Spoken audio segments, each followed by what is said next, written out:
Hi, I'm Professor Rita Owens, and I teach business communication in the Carroll School. I teach a general business writing course, and I also teach communications for consultants. I do the latter because for many years before I became a full-time faculty member, I worked both in higher education and in industry as an external and an internal consultant, and I worked with many large consulting firms. So I've always been able to see the connection between how great our communication skills need to be and how effective we were actually in the consulting industry in particular. But in this little video today, I want to share with you some general tips on business writing that will really help you as you're looking for a job.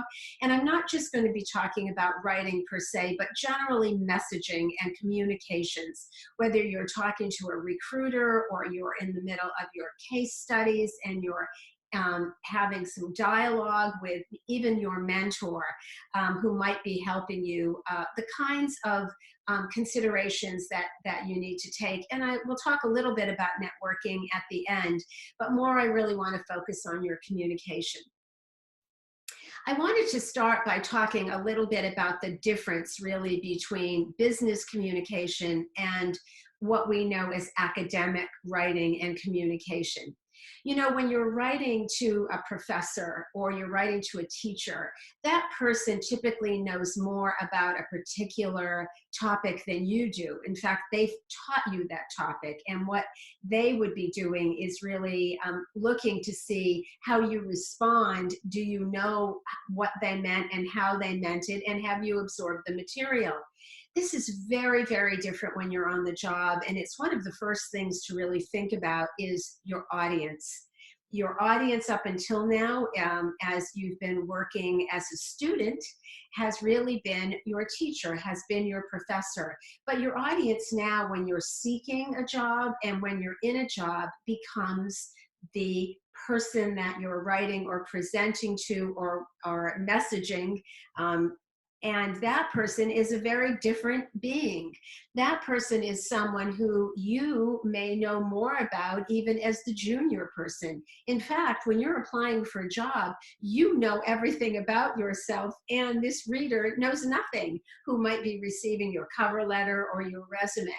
So the first transition that you really need to make is going from thinking about responding with all the information that proves you know all of this, and that might include everything about you that you've done up until now, and really thinking more about the reader or the person you're presenting to or meeting with, and what is it they need to know? What is it?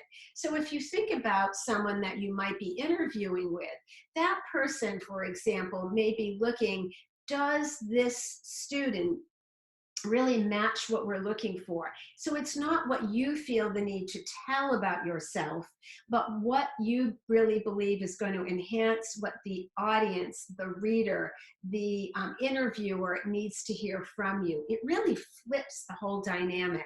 So that could change so much. It can change how long you speak to someone, how much detail you go into, the language that you use, and the vocabulary. Are you talking in your lingo or are you talking in their lingo? So these are the kinds of considerations that we really make when we're making the adjustment from being an academic person to being a business person. And that starts right now as you're prepping your cases, thinking about interviews, thinking about cover letters, all of the above. So what you include, for example, let's say that you had done an internship, and maybe in that internship you had directed someone you worked with, or you had done interviews with someone on the staff, right? Well, you know, what does that person who's interviewing you really need to know about it? Not necessarily that you interviewed 5 people, but what is it about that interview process that really came out as something that you were able to uncover? That would show that interviewer, not just that you did the job, but really the dynamic and how specific you were able to be in what you had learned in those interviews. So again, you're really looking at the value to the audience. That's what we talk about. And it's really an important consideration. And when you become a consultant, it becomes even more important, because the people you typically are communicating with would be your clients. And again, it's not going to be, here's what I need at 5 o'clock in the afternoon from you, but rather you might even make a distinction and a decision on when you communicate with someone, maybe more on a Monday morning, because it's not getting it off your to-do list. It's all about when the person receives your message, how they deal with it. And so I really want you to make that shift. Remember too, that your professors have read every word you've written. We're paid to do that. But that's not the case when you're interviewing or you're working for someone, or even when you're working with a client.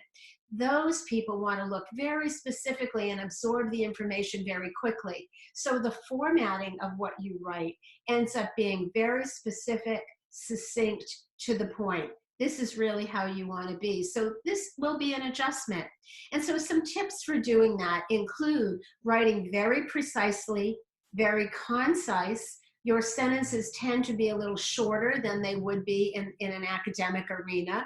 And maybe you wouldn't use those $3,000 words, maybe $10,000 words that you think a professor would want to hear so that you could sound intelligent.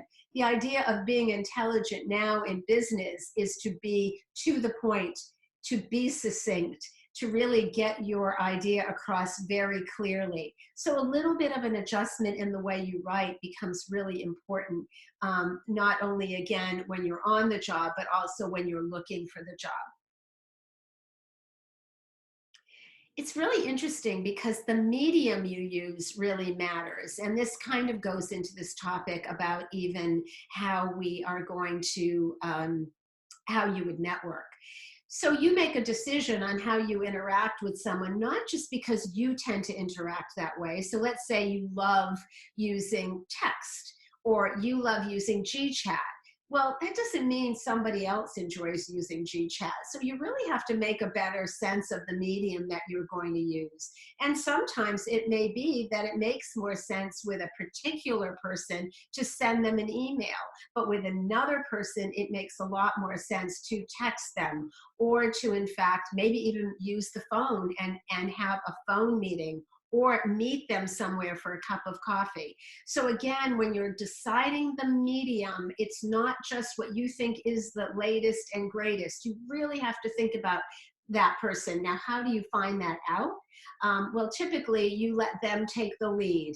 And so, you might end up with working with somebody who, is very geared up to be writing on chat because they're on Slack all the time at work. That's a tool that many people are using, but it's a lot like GChat and what you can use now. So maybe that's the environment they want to be in, and you'll have to become accustomed to that pretty quickly. You'll definitely be doing that every time you have a new engagement when you're on the job, so you might as well get used to that in the job search. But this is the kind of thing you would want to talk about, and if you don't know how to do that, find a mentor who would help you really make the decision on how you're going to interact with perhaps a prospective employer, or maybe even your mentor.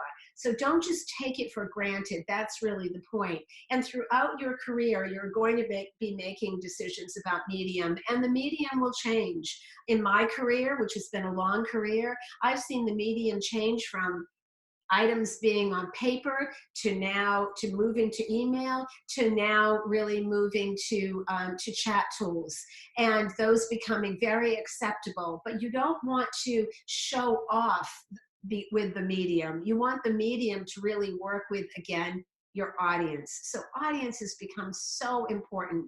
And this is really what I want your takeaway to be from this little chat that I'm having with you today. In fact, I'm doing this over video because we were to meet in person, but since we've all been under our work from home environment this year, I'm recording this for you because it makes more sense. But in the beginning, it made more sense that we would maybe be together and you would ask questions and answers. So we use the medium that works. We use the medium that the audience can use and the best way for them to really bring in the information. So I don't want you to forget about that at all.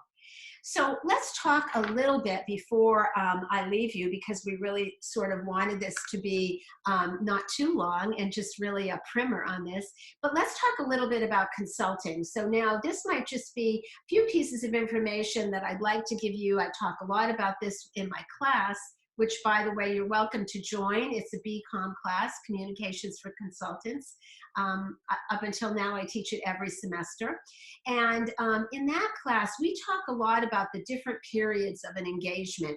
The pre-engagement, when you go into an engagement and you first are learning, you may not be too active in this, especially as an associate. You may hop in when the engagement is already happening. But in the pre-engagement, there's so much discussion with a potential client, and it's really good to have a sense of how does that client feel about this. You may go into an engagement in the beginning, especially as an intern, pretty excited that you would be able to have some interaction with the client, that this project is exciting, that maybe it's a merger and acquisition, and this is really going to be something great for the clients. But you have to take that pause back again, just as we were talking, and really feel out, well, is that good for all the clients? Is that good for everyone in the M&A? Or, is there some skepticism here that we have to be careful about? So again, it's that looking through the audience, and at pre-engagement, people are a little more nervous than maybe you are as a consultant. Then you get into the engagement, really exciting time when everybody's working together, really in a dynamic way, almost as one unit, as a team. And when you do that, you become more familiar with one another. And you have to still, of course, hold that professional relationship that you have, but things become a lot easier. And really, the element is getting the work done. Everyone begins to speak the same language. It's a wonderful time, and you get that work done, whatever it might be. Then the post-engagement, on the way out, things become a little more formal again. You leave the client, you do that handoff that you're ending the engagement, and again, we look forward to maybe additional opportunities that we might have. That's a very short piece of what I want to talk to you about for another period of time. And I actually wrote a modest book on this. And if you like that, Communications for Consultants, just get in touch with me, rita.owens@bc.edu, and I'll give you a complimentary electronic copy if that interests you. So what I'm talking about now isn't something you're going to really face until you're actually a consultant or an intern. But it's good sometimes when you're in interviews to have a better sense of what actually goes on in an engagement, so that you can be able to speak to that pretty easily. I find many students go into, they want to be a consultant, they generally know what consulting is, but they may not know it as specifically as they should. And I think it would give you something to talk about. So I want to end now very, very briefly on why it's important that you have a really good LinkedIn site and profile. And my best advice for that, and this is something that you can follow up with me individually if you'd like to, is really to look at a consultant who's been out there a couple of years in front of you and really get that piece up to date. Not only what your basic profile information is, but who you follow. Take a look at that. Now is the time. I know you've been probably spending a little time on it, but don't just rely on writing a resume to get an internship or to move yourself into a permanent position. Make sure LinkedIn is top notch. It is absolutely the way you will network. To be continued. We need to talk more about that. Thanks for listening. I hope this helps you a tiny bit as you move on there, out there, and I'm happy to have a conversation with any of you. All my best to you.